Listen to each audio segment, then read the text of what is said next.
Reste d'abord à l'actualité politique. La Guinée est entrée dans cette année 2015 avec deux crises. Une crise sur le front social avec la grève des centrales syndicales et de l'autre côté avec la reprise des manifestations politiques. Pensez-vous qu'on est parti pour une année des incertitudes en 2015 en République de Guinée? Oui, merci beaucoup pour la question, mais puisque vous parlez d'une nouvelle année et qu'on n'a pas encore franchi l'étape des vœux traditionnels du Nouvel An, je voudrais souhaiter à chacun d'entre vous le bonheur pour cette nouvelle année et aussi la paix et la sécurité justement pour notre pays à la faveur d'une alternance au sommet de l'État. Donc, comme vous le dites, l'année 2015, c'est l'année de tous les enjeux pour notre pays, mais c'est également l'année de tous les dangers. Et je serais tenté de dire que ces 5 dernières années, la Guinée a vécu dans une situation de crise permanente dont on pensait que l'élection ou l'avènement à la tête de l'État, plus exactement d'Alpha Condé, aurait contribué à changer. Malheureusement, la crise s'est accentuée et laisse peser plus d'incertitudes encore sur notre avenir, notamment avec les échéances électorales qui pointent à l'horizon et dont les conditions et les règles n'ont toujours pas été déterminées, bien sûr aux grandes dames des acteurs politiques, mais également de tous les Guinéens qui aspirent à une société de paix et de sécurité pour chacun et pour tous. Monsieur Donc, Camara, tout dépendra du pouvoir en place, qu'il y ait la paix ou la sécurité, ou qu'il y ait des incertitudes, tout dépendra de la volonté à aller à la démocratie et Monsieur à permettre Camara, aux Guinéens, enfin, d'exprimer leur choix dans les urnes. ouais. Monsieur Camara, si le professeur Alpha Condé a eu du mal, selon certains observateurs, à respecter toutes ses promesses, c'est bien parce qu'il a trouvé un pays que vous aviez, vous qui étiez à la tête de cette transition, laminé complètement financièrement, économiquement. Les caisses de l'État étaient complètement vides. Vous avez votre part de responsabilité dans ce qui arrive. Si le capitaine gère mal, c'est parce que les roues ont été quelque part crevées par ceux qui ont géré précédemment. Défoncé. Je pense qu'il faut respecter l'intelligence des Guinéens et aussi pour les grands journalistes que vous êtes et que je considère comme étant des médiateurs dans le débat public dans d'autres pays, il faut respecter quand même un minimum de neutralité lorsqu'il s'agit de poser des questions. Mais non, de monsieur ne pas Thibou, analyser. c'est pas une analyse. Mais non, attendez, c'est pas une analyse. Il a posé une question. Le professeur Alpha Condé, il ne rate pas de le rappeler à longueur de temps qu'il a trouvé un pays vraiment en lambeaux. Et donc, si il le dit, vous étiez là au temps du CNDD, voilà, monsieur le ministre. Donc, voilà, c'est quand même des milliards de gabegies financières. Il ne faut pas réduire l'histoire de la Guinée à une période de transition, ni justifier l'échec d'Alpha Condé par le bilan des autres. Ce que je vais vous expliquer, c'est que dans d'autres pays, malheureusement, et vous venez d'en donner la preuve malheureuse en ce qui me concerne, chaque fois qu'un régime est en place, on a le sentiment que c'était mieux avant et que le pire, ce n'est pas aujourd'hui. Je crois qu'il ne faut pas quand même aller dans un bilan minimaliste ou chercher toujours à se retrancher derrière des boucs émissaires pour justifier son échec personnel. Alpha Condé, puisque je l'ai rencontré en même temps que Seydou Dalin Diallo entre les deux tours de l'élection présidentielle de 2010, et c'est d'ailleurs que la plupart des Guinéens savaient parfaitement quel était l'état du pays, qui n'a pas commencé à se dégrader avec la transition, mais qui était un héritage de régimes successifs. Il savait de quelle situation il allait hériter lorsqu'il a décidé d'être candidat à l'élection présidentielle. Et c'est pour changer cette situation, je crois, qu'il s'est porté candidat et qui s'est retrouvé à la tête de l'État. Si après 4 années, le bilan constitue à faire le bilan des autres pour justifier son propre échec, je ne suis pas malheureux pour lui, mais je suis malheureux pour les Guinéens dont l'espérance est chaque fois déçue et dont le pays est géré au minimum par ceux qui viennent avec le maximum que les autres n'auraient pas fait. La transition était une période d'exception de notre histoire et elle ne peut pas peser continuellement sur un avenir qui reste ouvert. Il y a des pays qui, après la guerre, comme le Japon, comme l'Allemagne, comme même la Côte d'Ivoire, ont pu se relever des difficultés qu'ils ont connues parce que ces pays ont connu à leur tête un leadership éclairé et déterminé. Le véritable problème de la Guinée, c'est qu'aujourd'hui, on a un homme qui est à la tête de l'État qui n'est pas préparé à la fonction présidentielle et qui n'est pas non plus apte à l'exercer.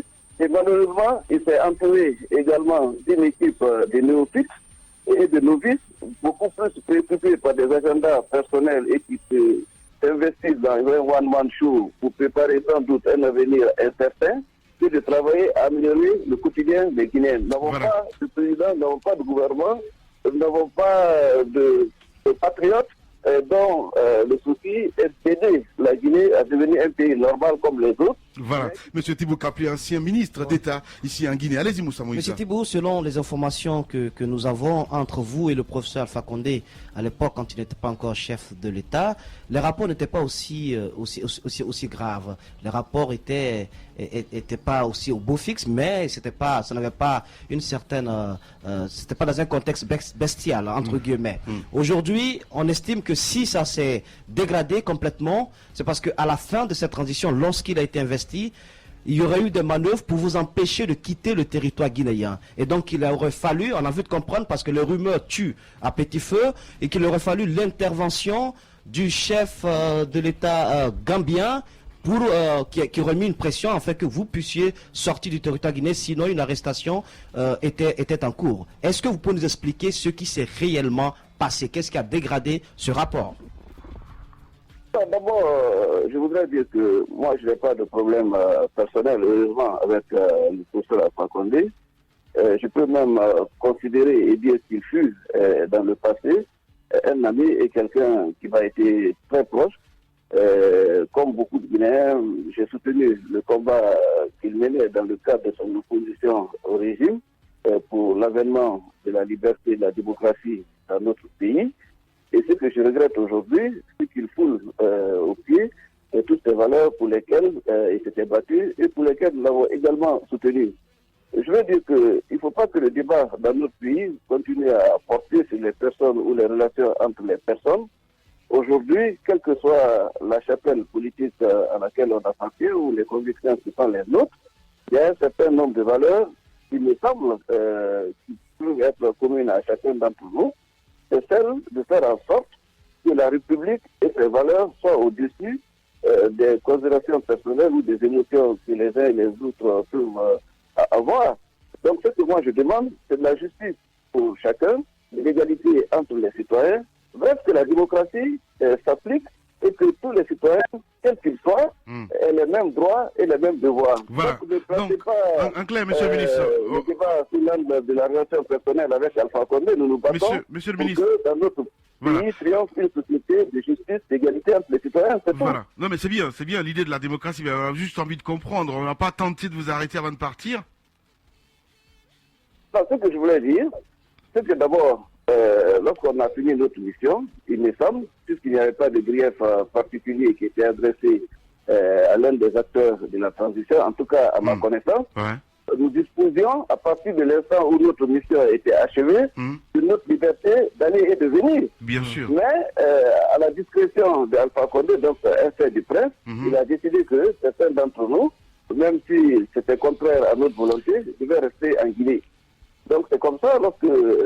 alors, d'ailleurs, je dois préciser, puisque vous avez posé la question, que c'est moi-même qui ai décidé de rester jusqu'à la nomination de mon successeur ou de mes successeurs pour leur passer de service avant de partir, alors que le général avait exigé de partir avec lui au Maroc lorsqu'il a terminé sa mission.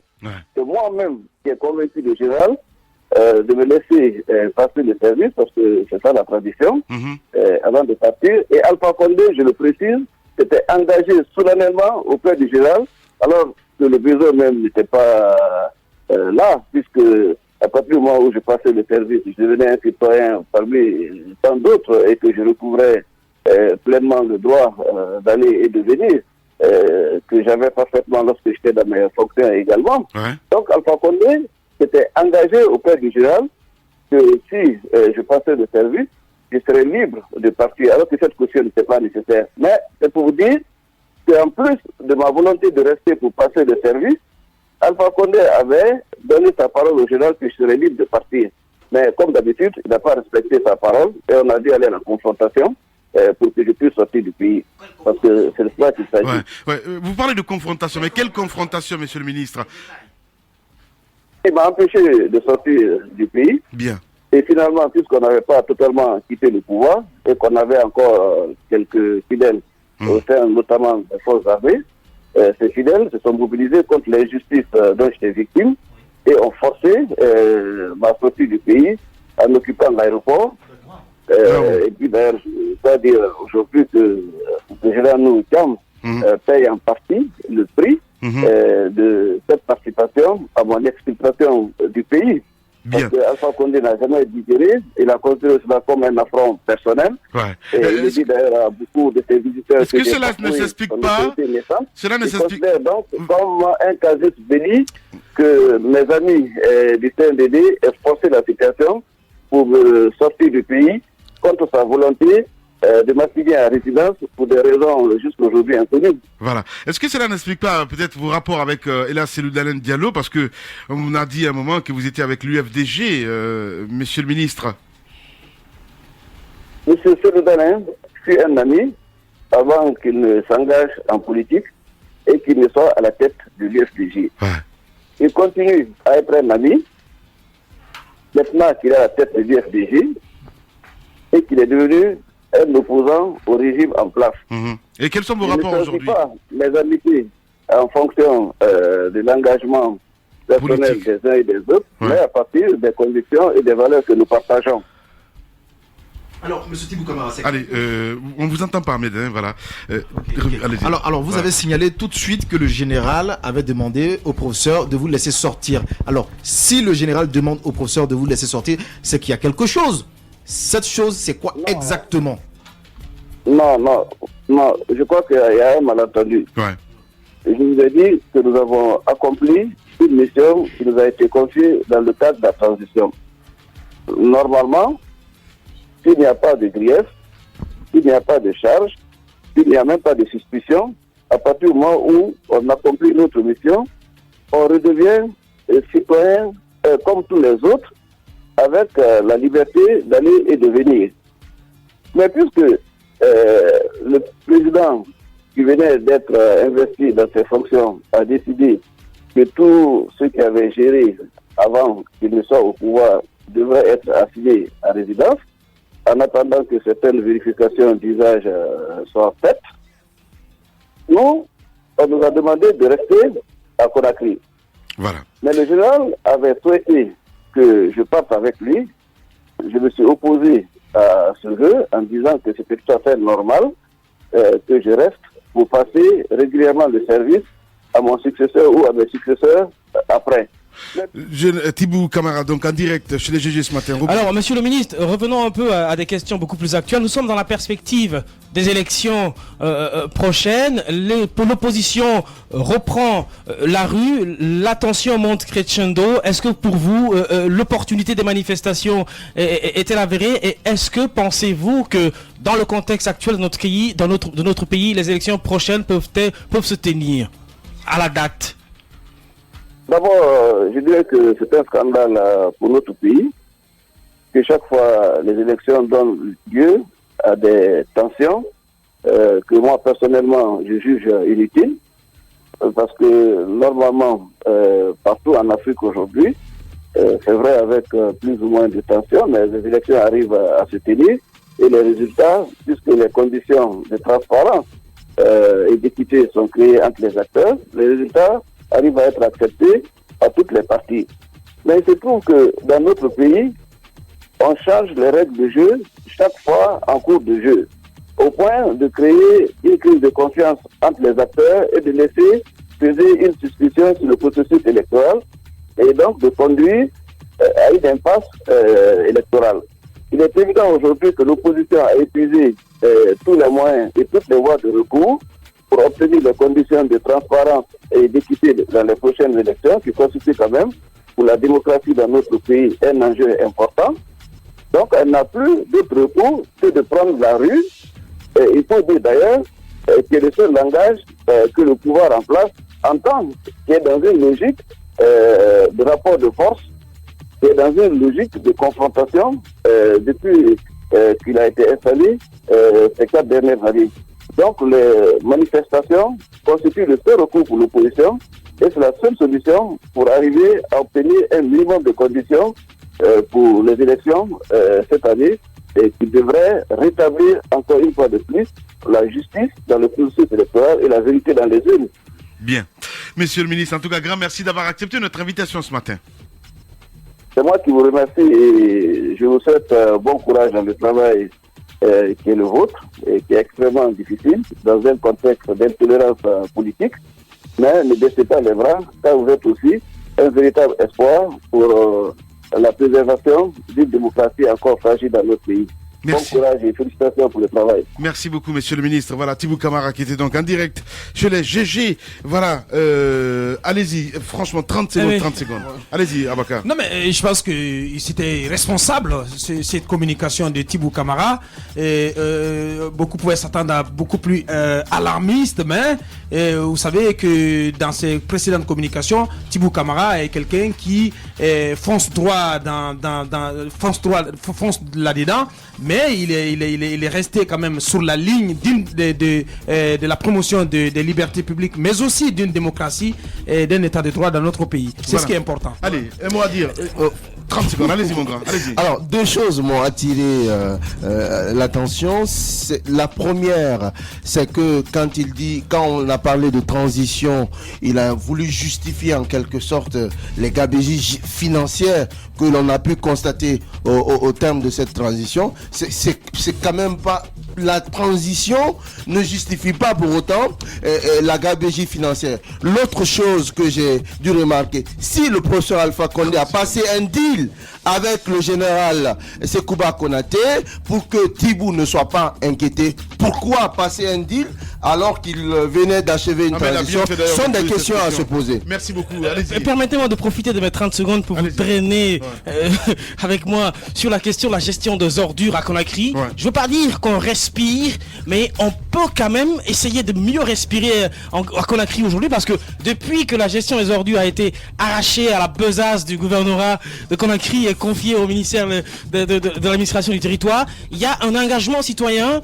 Courez un peu dans les rues de Conakry. Et je salue tous ces travailleurs-là qui mettent la main dans les boues puantes de Conakry pour nous permettre de respirer. Conakry est propre. Conakry, le ministère de la Jeunesse. Absolument. Conakry est de plus en plus. Ouais, mais arrêtez. Moi, je salue plutôt l'engagement des travailleurs sur le terrain.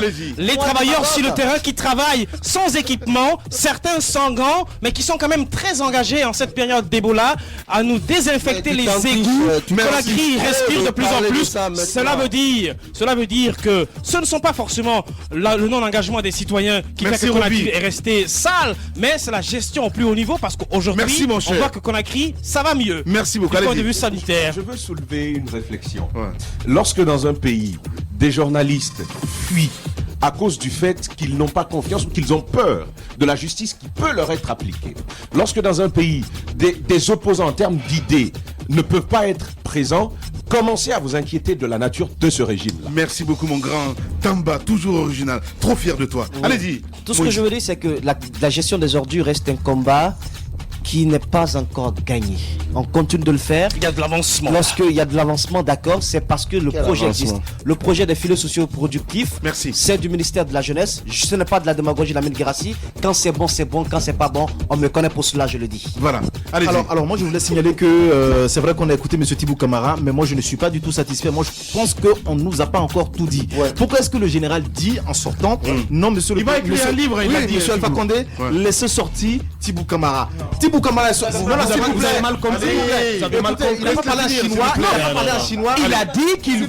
Allez, continuez les grandes gueules chez vous, mesdames et messieurs. Je suis obligé de rendre l'antenne à Ahmed Camara. Merci à vous qui nous regardez du côté de l'Angola. On va se retrouver demain pour un autre numéro avec vous. Oui, Ahmed, il faut qu'on respecte un peu la grille des programmes. Vous allez passer une excellente soirée sur Espace TV. Au revoir.